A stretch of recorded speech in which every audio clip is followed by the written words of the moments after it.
Ако си се чудил дали има нещо общо между гумите Мишлен и престижните звезди за ресторанти, да, потвърждавам. Има общо и сега ще ти разкажа тяхната история. Братята Мишлен възобновяват фирмата на прадядо си, която се занимавала с селскостопански и гумени изделия. Те започват да правят гуми, а техните търговци обикалят, за да могат да ги разпространяват и да разказват за техните качества.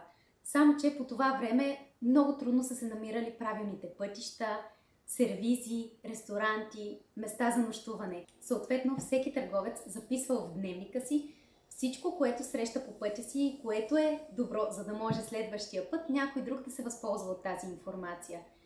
През 1900 година всичко това се обединява в един наръчник, който се разпространява безплатно.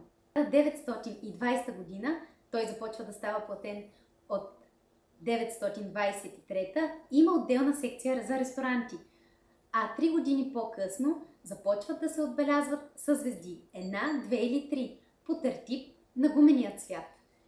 И така в момента звездите Мишлен са едно от най-престижните достояния за всеки ресторант, искрено желани и дори носещи допълнителен приход на ресторантите, които са ги получили.